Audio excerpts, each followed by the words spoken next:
أعوذ بالله من الشيطان الرجيم. بسم الله الرحمن الرحيم.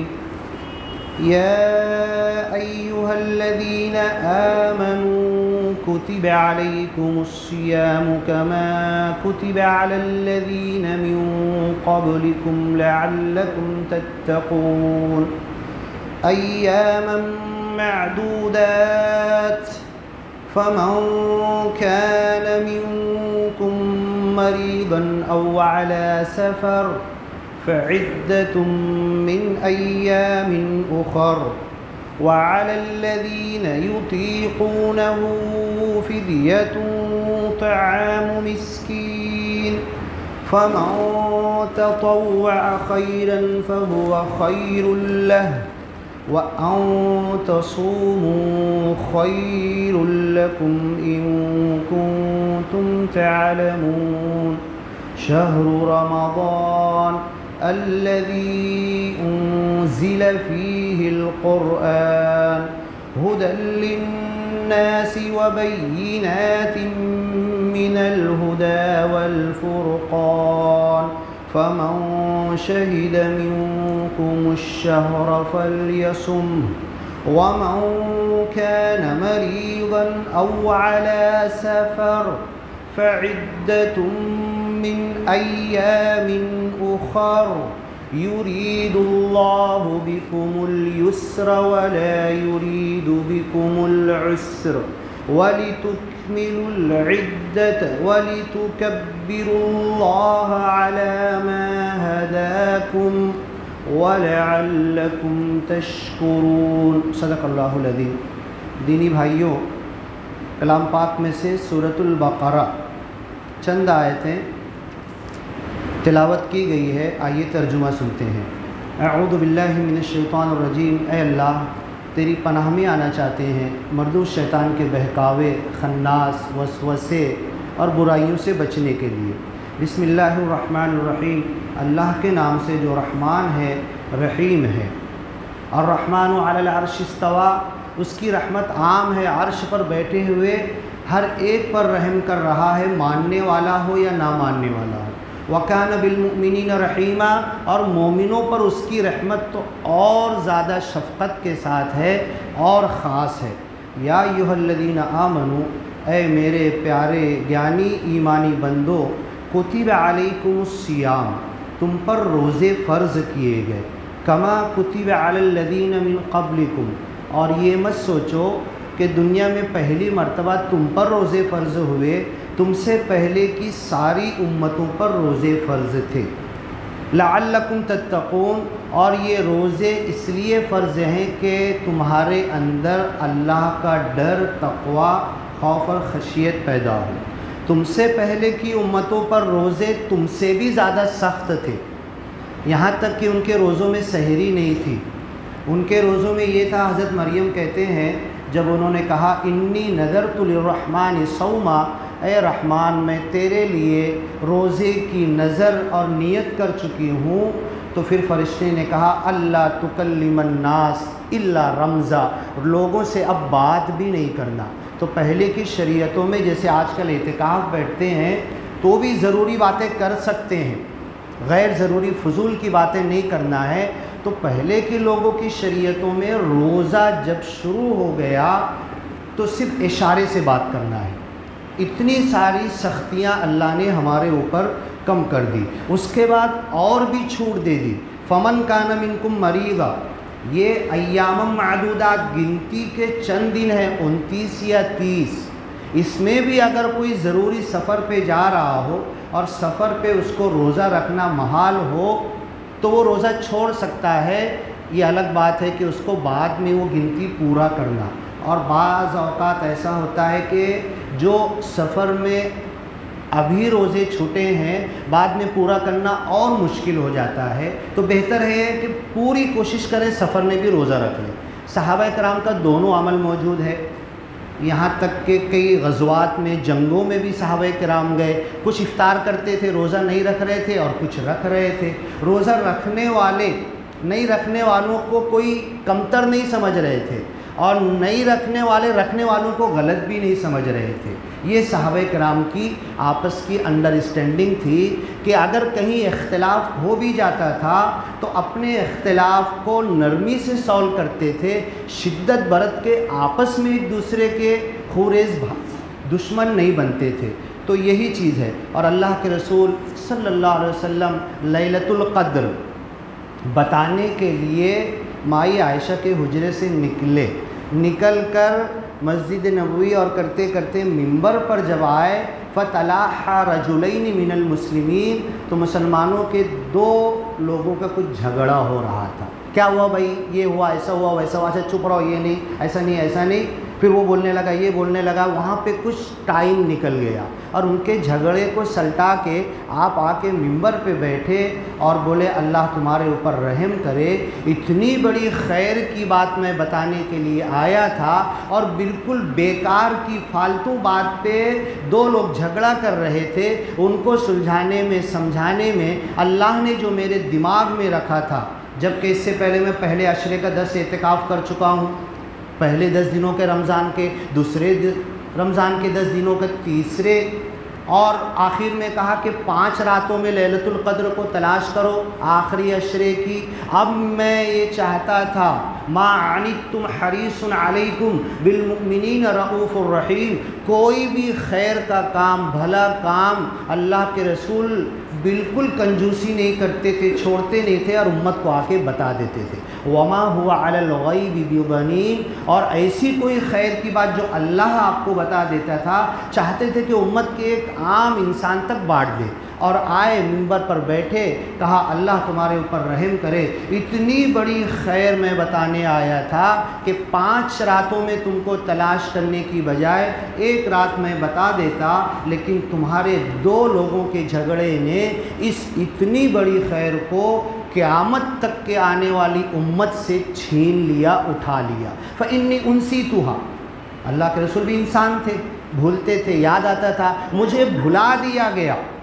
کیوں بھلایا گیا؟ اس کی دوسری حکمت، جب اس حدیث کی ڈیٹیل میں جاؤ، شرح میں جاؤ، تو ملتا ہے کہ اگر اللہ کے رسول بتا دیتے، امت کو معلوم ہو جاتا، پھر اگر اس کی قدر ہم نہیں کرتے، تب تو پھر بہت بڑے نقصان کے، خسارے کے ہم مالک ہو جاتے۔ تو اللہ کے رسول نے کہا کہ جاؤ ٹھیک ہے، اب تم ان 5 راتوں میں اس کو تلاش کرو۔ تو جب اللہ کے رسول صلی اللہ علیہ وسلم کے جیتے جی 2 لوگ جھگڑا کر رہے تھے، تو قیامت تک کے لیے امت کو اتنی خیر کی معلومات سے دور کر دیا گیا۔ آج اگر یہ امت پوری کی پوری جھگڑ رہی ہے چھوٹی چھوٹی باتوں میں، دین کی، دنیا کی، وغیرہ وغیرہ، چھوٹی چھوٹی باتوں میں مختلف ہو گئی ہے اور باطل ہم کو ترنے والا سمجھ لیا ہے۔ حضرت ثوبان رضی اللہ عنہ آپ کے بالکل قریب کے خادم تھے، وہ کہتے ہیں، اور حضرت ابو ہریرہ کی بھی روایت ہے، وہ کہتے ہیں کہ اللہ کے رسول نے کہا یوشک، بہت قریب ہے، ان تداع علیکم الامم، کہ دنیا کی قومیں ایک دوسرے کو بلائے گی اور تمہارے اوپر پل پڑے گی، کما تداع الاکلۃ الی قصعتها، ایسے پلاننگ کے تحت پوری دنیا کی قومیں آئے گی جیسے کھانے والے ایک دوسرے کو دسترخوان کی طرف بلاتے ہیں۔ ایک صحابی سے صبر نہیں ہوا، اللہ کے رسول خطبے میں یہ بتا رہے تھے، صحابی بیچ میں کھڑے ہو گئے، وَمِن قِلَّةٍ نَحْنُ يَوْمِئِذٍ، کیا اللہ کے رسول اس دن ہم کم ہو جائیں گے؟ 313 تھے تو نہیں رکے، ہم نہیں ہٹے، نہیں ڈرے، نہیں شکست کھائے۔ کیا وہ زمانہ جس کے بارے میں آپ بتا رہے ہم 313 سے بھی کم ہو جائیں گے؟ اللہ کے رسول نے کہا کہ نہیں، وَلَكِنَّكُمْ غُثَاءٌ كَغُثَاءِ السَّيْلِ، تم تو جیسے سیلاب کے اوپر خش و خاشاک اور کچرا بہتا ہے ویسے ڈھیر ہو جاؤ گے، وَلَكِنَّكُمْ كَثِيرٌ، تم بہت زیادہ ہوگے، تمہاری تعداد کوئی گن نہیں پائے گا، وَلَكِنَّكُمْ غُثَاءٌ كَغُثَاءِ السَّيْلِ، لیکن ایک کچرے کی طرح تم ہو جاؤ گے، وَلَيَنزِعَنَّ اللَّهُ مِن صُدُورِ عَدُوِّكُمُ الْمَهَابَةَ مِنكُمْ، تمہارے دشمنوں کے دلوں سے تمہارا ڈر نکل جائے گا، وَلَيَقْذِفَنَّ فِي قُلُوبِكُمُ الْوَهْنَ، تمہارے دلوں میں وہن گھر کر جائے گا۔ ایک صحابی سے پھر صبر نہیں ہوا، وہ کھڑے ہو گئے، پوچھنے لگے یہ وہن کیا ہوتا ہے؟ اللہ کے رسول نے کہا حب الدنیا وکراہیت الموت، تم تم دنیا سے محبت کرنے لگو گے اور موت سے نفرت کرنے لگو گے، دنیا کے پیچھے بھاگنے لگو گے۔ تو یہ رمضان کے ایام معدودات گنتی کے دن ہے۔ فمن کان منکم مریضا، جو مریض ہو تو بعد میں پورا کر لے، فعدۃ من ایام اخر، لیکن گنتی پوری کرنا ہے 29 یا 30۔ وعلی الذین یطیقونہ، پھر حضرت ثوبان رضی اللہ عنہ آپ کے بالکل قریب کے خادم تھے، وہ کہتے ہیں، اور حضرت ابو ہریرہ کی بھی روایت ہے، وہ کہتے ہیں کہ اللہ کے رسول نے کہا یوشک، بہت قریب ہے، ان تداع علیکم الامم، کہ دنیا کی قومیں ایک دوسرے کو بلائے گی اور تمہارے اوپر پل پڑے گی، کما تداع الاکلۃ الی قصعتها، ایسے پلاننگ کے تحت پوری دنیا کی قومیں آئے گی جیسے کھانے والے ایک دوسرے کو دسترخوان کی طرف بلاتے ہیں۔ ایک صحابی سے صبر نہیں ہوا، اللہ کے رسول خطبے میں یہ بتا رہے تھے، صحابی بیچ میں کھڑے ہو گئے، وَمِن قِلَّةٍ نَحْنُ يَوْمِئِذٍ، کیا اللہ کے رسول اس دن ہم کم ہو جائیں گے؟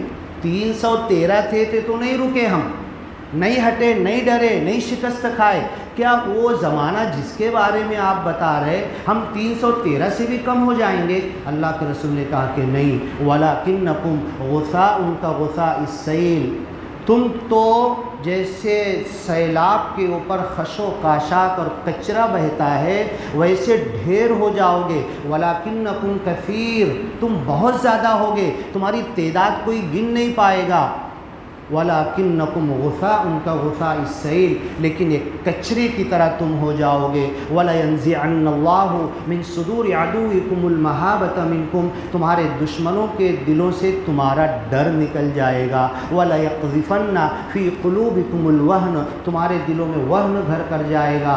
ایک صحابی سے پھر صبر نہیں ہوا، وہ کھڑے ہو گئے، پوچھنے لگے یہ وہن کیا ہوتا ہے؟ اللہ کے رسول نے کہا حب الدنیا وکراہیت الموت، تم دنیا سے محبت کرنے لگو گے اور موت سے نفرت کرنے لگو گے، دنیا کے پیچھے بھاگنے لگو گے۔ تو یہ رمضان کے ایام معدودات گنتی کے دن ہے۔ فمن کان منکم مریضا، جو مریض ہو تو بعد میں پورا کر لے، فعدۃ من ایام اخر، لیکن گنتی پوری کرنا ہے 29 یا 30۔ وعلی الذین یطیقونہ فدیۃ طعام مسکین، جو بڑی مشکل سے روزہ رکھ پاتے ہیں تو وہ مسکین کو کھانا کھلا دے۔ فمن تطوع، اور کوئی کھانا بھی کھلا دیا، عید کے بعد میں روزہ بھی رکھ لیا تو یہ اس کے لیے بہتر ہے، فہو خیر اللہ، وان تصوموا خیر لکم، لیکن دیکھو پورا انٹینشن، پورا ارادہ، پوری نیت، دل کا جذبہ ہو کہ ایک روزہ نہ چھوٹے، میری گنتی پوری ہو، یہ تمہارا ارادہ پکا ہو۔ وَأَن تَصُومُوا خَيْرٌ لَكُمْ إِن كُنتُمْ تَعْلَمُونَ، اگر علم سے، جانکاری سے روزے کے فائدے کو سمجھتے ہوئے، اس کے ثواب اور خیر کو سمجھتے ہوئے تم پوری گنتی پوری کرنے کی کوشش کرو۔ شہر رمضان، رمضان کا مہینہ، الذی انزل فیہ القرآن، ایسا مہینہ ہے جس میں قرآن نازل ہوا۔ 12 مہینے، ان عدت الشہور عند اللہ 12 شہرا فی کتاب اللہ، اللہ کی کتاب لوح محفوظ میں 12 مہینے ہیں۔ 12 میں رمضان کو اتنی اہمیت کیوں دی؟ اس کی وجہ اللہ بتا رہا، الذی انزل فیہ القرآن، اس قرآن کی وجہ سے رمضان کو سارے مہینوں پر فضیلت دی، اور اس قرآن کی وجہ سے جس نبی پر آیا اسے خاتم النبیین، افضل النبیین، امام الانبیاء قرار دیا۔ یہ قرآن جس زبان میں آیا، بلسان عربی مبین، اس زبان کو اللہ نے جنت والوں کی زبان قرار دیا۔ جس شہر مکہ میں آیا اسے ام القرى قرار دیا، جس امت کو دیا اسے خیر امت اخرجت للناس، کہ دنیا کی سب سے بہترین امت ہو، تم لوگوں کی بھلائی کے لیے نکالے گئے ہو۔ اب اتنی ساری خیر ہم کو ملی ہے، اس کا مقصد اللہ بتا رہا ہے، ہدی للناس، یہ قرآن دنیا کے سارے انسانوں کے لیے ہدایت ہے، صرف میرے لیے نہیں، صرف مسلمانوں کے لیے نہیں، صرف عرب کے لیے نہیں، صرف مدینہ والوں کے لیے نہیں، صرف صحابہ کے لیے نہیں، ہدی للناس، دنیا کے تمام انسانوں کے لیے۔ اب مودی کو کون بتائے گا کہ قرآن میں کیا لکھا ہوا ہے؟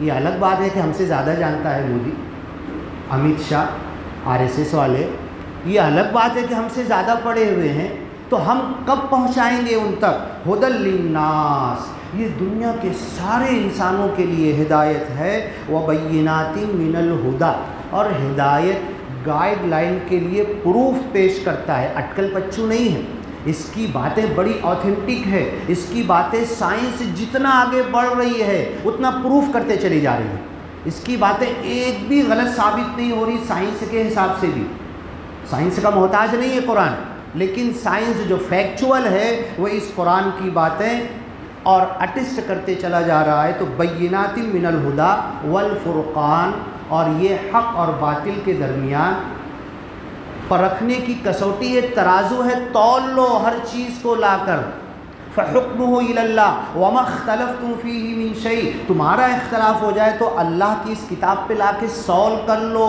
متحد ہو جاؤ، ایک امت واحدہ، سیسا پلائی ہوئی دیوار بن جاؤ، دنیا میں کوئی آنکھ اٹھا کر دیکھ نہیں پائے گا۔ اس کتاب کے اوپر اگر ہم جمع ہو گئے، اور اس کتاب کو تو سبھی مانتے ہیں نا، شیعہ بھی مانتے ہیں، ہر کوئی مانتا ہے، تو اس کتاب پر جمع ہو جاؤ، والفرقان، حق اور باطل کے درمیان فرق کرنے والی چیز ہے، فمن شہد منکم الشہر، اب تم میں سے جو زندہ ہو، کل بھی موقع رہے گا درس کا، تو ٹھیک ہے، یہ آگے آیتیں انشاءاللہ تعالی ہم کل لیتے ہیں۔ اب یہ ہدی للناس، قرآن ہدایت ہے دنیا کے تمام انسانوں کے لیے، بینات من الہدی، ہدایت کی پروف اور دلیل پیش کرتا ہے، والفرقان، فرق کرتا ہے حق اور باطل کے درمیان، اور دنیا کی جتنی دھرم کی کتابیں آج موجود ہے سب کو اس قرآن پہ لا کے پرکھ لو، مصدقا لما بین یدی، قرآن کی اسپیشلٹی یہ ہے کہ ساری دھرم کی کتابوں کی زیادہ باتوں کا قرآن تصدیق کرتا ہے، اٹیسٹ کرتا ہے، دھرم کی جتنی کتابیں ہیں اس میں توحید موجود ہے اور قرآن اس کو اٹیسٹ کرتا ہے، کم باتوں کو کنڈیم کرتا ہے، کم باتوں میں گڑبڑ ہے، وہ مہیمن علیہ، اس کو کریکشن کرتا ہے، کریکٹ کرتا ہے، اس کے اوپر روک لگا دیتا ہے۔ تو یہ قرآن کی جو اسپیشلٹی ہے، لیکن ہماری بدقسمتی یہ ہے کہ قیامت کے دن اللہ کے رسول صلی اللہ علیہ وسلم حشر کے میدان میں اللہ کے سامنے کوئی نبی آگے نہیں بڑھے گا، اللہ کے رسول آگے آئیں گے، سجدے میں گر جائیں گے، اللہ کہے گا یا محمد ارفع راسک سل تعطی، اپنے سر کو اٹھاؤ مانگو دیا جائے گا، اشفع تشفع، شفاعت کرو قبول کی جائے گی، بار بار اللہ کہے گا، اللہ کے رسول سر کو نہیں اٹھائیں گے۔ ہم اذان کے بعد دعا کرتے تھے، وَبَعَثُ اللَّهُمَّ مَقَامًا مَحْمُودًا، محمد صلی اللہ علیہ وسلم کو مقام محمود پر کھڑا کر، عَسَىٰ أَن يَبْعَثَكَ رَبُّكَ مَقَامًا مَحْمُودًا، سورہ بنی اسرائیل 15 پاروے کی آیت ہے کہ بہت پکی امید ہے اللہ تمہیں کھڑا کرے گا مقام محمود پر، کسی نبی کو موقع نہیں ملے گا، کلیم اللہ حضرت موسیٰ کو موقع نہیں ملے گا، ابو الانبیاء حضرت آدم کو موقع نہیں ملے گا، عیسیٰ روح اللہ جو اللہ کے فرشتے آ کر پھونکنے سے پیدا ہوئے ان کو بھی نہیں ملے گا، اللہ کے رسول کو یہ موقع ملے گا۔ اور جب اللہ کے رسول سر اٹھائیں گے اور کہیں گے ان قومی، یہ میرے قوم کے لوگ ہیں، یہ تو میرے امتی ہیں، ہم سب خوش ہو جائیں گے کہ ہمارے لیے اب بخشش کا پروانہ ہوگا۔ لیکن وہیں پر قرآن کی آیت ہے کہ بخشش نہیں، اللہ کے رسول ہمارے خلاف کیس دائر کر دیں گے اللہ کی سب سے بڑی عدالت میں، اور ایک جملہ کہہ دیں گے ان قومی، یہ ضرور میرے قوم کے لوگ ہیں، میرا نام لینے والے ہیں، میرے نام پہ جینے مرنے والے ہیں، اتخذوا ھذا القرآن مہجورا، انہوں نے اس قرآن کو چھوڑ دیا تھا۔ کیا میں قرآن کو چھوڑا ہوں کہ پکڑا ہوں؟ نہیں، میرے باپ نے بھی نہیں چھوڑا، میرے دادا بھی نے نہیں چھوڑا، میرے گھر والوں نے بھی نہیں چھوڑا، لیکن پوچھ لینا، تاکوں میں سجایا جاتا ہوں، پھر عطر کی بارش ہوتی ہے، ایسے بھی رلایا جاتا ہوں، جب قول و قسم لینے کے لیے تکرار کی نوبت آتی ہے، پھر میری ضرورت پڑتی ہے، ہاتھوں پہ اٹھایا جاتا ہوں، جس طرح طوطے مینا کو کچھ بول سکھائے جاتے ہیں اس طرح پڑھایا جاتا ہوں، لیکن اس کے سمجھنے کا حق ہم نے ادا کیا ہی نہیں ہم نے۔ پھر جب اللہ کے رسول کہیں گے یہ میری قوم کے لوگ ہیں، اتخذوا ھذا القرآن مہجورا، انہوں نے اس قرآن کو چھوڑ دیا تھا، میں کدھر جاؤں گا؟ قرآن پکڑنے والوں میں جاؤں گا یا چھوڑنے والے میں جاؤں گا؟ رمضان کے بعد قرآن جو لپیٹ کے رکھتے ہیں تو گھر کے اوپر ایک کرسی کے اوپر دوسری کرسی رکھ کر اوپر رکھ دیتے، سال بھر اٹھانے کی ہمیں توفیق نہیں ہوتی۔ سچی حدیث ہے کہ رمضان میں مردۃ الشیاطین، سارے سرکش شیاطین کو اللہ باندھ دیتا ہے۔ پکی بات ہے، کسی بھی عالم سے پوچھ لو، کسی بھی مسلک اور فرقے کے عالم سے پوچھ لو جا کر، یہ سچی حدیث ہے، لیکن کوئی عالم یہ بتا نہیں پائے گا کہ اللہ تعالیٰ بعد میں کھول دیتا ہے۔ کھولتا کب ہے اللہ تعالیٰ؟ چاند رات کو کھولتا ہے، عید کو کھولتا ہے، رمضان میں باندھ دیتا، ہر رمضان میں باندھتا، یہ پکی بات ہے۔ کھولتا بالکل نہیں، کھولنے کا تذکرہ حدیث میں بھی نہیں، قرآن میں بھی نہیں۔ یہ کھولتا تو میں بدبخت ہوں، یہ ہمارا عمل ہے، ہم لوگ کھول دیتے ہیں، اور فجر کی پہلی اذان ہوگی شوال کا چاند دکھنے کے بعد اسی وقت ہم شیطان کو کھول دیں گے اور مسجدیں ہماری ویران ہو جائے گی۔ یہ شیطان کو کھولنے کا کام ہم ہی لوگ کر دیتے ہیں۔ اللہ تو بار بار باندھتا ہے، بندھے رہنے دینا چاہتا ہے، کبھی نہیں کھولنا چاہتا، ہم کھول دیتے ہیں، اور پھر عید سے جو ہمارا اکاؤنٹ مائنس چالو ہوتا ہے تو جتنا سلک رمضان میں آیا تھا وہ کم پڑ جاتا ہے۔ اللہ تعالیٰ سے دعا ہے، اللہ تعالیٰ ہمیں آگے کی آیتیں انشاءاللہ کر لیں گے۔ فمن شہد منکم الشہر فلیصمہ، اللہ تعالیٰ ہمیں توفیق عطا کرے، رمضان کی نیکیاں، رمضان کے اعتکاف کی نیکی، رمضان کے تراویح کی نیکی، تلاوت قرآن کی نیکی، قرآن پڑھنے کی نیکی، قرآن سمجھنے کی نیکی، قرآن کو لے کر چلنے کی نیکی۔ اللہ قرآن میں کہتا ہے کتاب اللہ وراء ظہورہم، انہوں نے اللہ کی کتاب کو اپنی پیٹھ کے پیچھے ڈال دیا۔ یہ ہم ظاہری پیٹھ اس قرآن کو تو نہیں دکھاتے، لیکن معنوی طور پر قرآن کے قانون کو ہم نے پیچھے کر دیا ہے۔ اللہ ہمیں قرآن کا سارا حق ادا کرنے کی توفیق عطا کرے۔ الذین آتیناہم الکتاب، جن کو ہم نے کتاب دیا، قرآن دیا، یتلونہ حق تلاوتی، اس کی تلاوت کا حق ادا کرتے، اس کے پڑھنے کا حق ادا کرتے، اس کے سمجھنے کا حق ادا کرتے، اس پر عمل کرنے کا حق ادا کرتے، اس کو دنیا تک پہنچانے کا حق ادا کرتے، اس کے قانون کو لے کر کھڑے ہو جاتے، اس کے قانون کو چلانے کے لیے مر مٹ جاتے۔ یہ ان کی زندگی کا مقصد ہے۔ قل ان صلاتی و نسکی و محیای و مماتی للہ رب العالمین، میری قربانی، میرا جینا، میرا مرنا، میری نماز، میرا رمضان، میری تراویح، میرا اعتکاف، میری عبادت، میرا بھوکا پیاسا رہنا، اپریل مئی کے مہینے میں روزے رکھنا، اے اللہ للہ رب العالمین، اللہ تیرے لیے ہے۔ اب تو جانتا میں کتنا سچا ہوں، کتنا جھوٹا ہوں۔ میں نے تیرے لیے روزہ رکھا یا کس لیے رکھا؟ میں نے جو عمل کیا قبول ہوا کہ نہیں ہوا؟ اللہ اسے شرف قبولیت بخش دے، ہمارے گناہوں کو معاف کر دے، ہمیں معاف کر دے۔ حضرت عائشہ نے سوال کیا لیلۃ القدر مجھے مل جائے، اے اللہ کے رسول صلی اللہ علیہ وسلم ایک چھوٹی سی دعا بتا دو، اس لیلۃ القدر کو وہ دعا کر لوں۔ اللہ کے رسول نے کہا اللہم انک عفو، اے اللہ تو معاف کرنے والا ہے، تحب العفو، معافی کو پسند کرتا ہے، فاعف عنا، ہم سب کو معاف کر دے، ہمارے ماں باپ کو معاف کر دے، ہمارے بچوں کو، اولاد کو، ذریت کو، اور سارے مسلمان جو اس دنیا میں پریشان ہیں انہیں معاف کر دے، انہیں جینے کی راہ سکھا دے، جینے کا تو طریقہ دے دیا، اس قرآن پر آنے کی توفیق دے۔ سبحان ربک رب العزت عما یصفون وسلام علی المرسلین والحمد للہ رب العالمین۔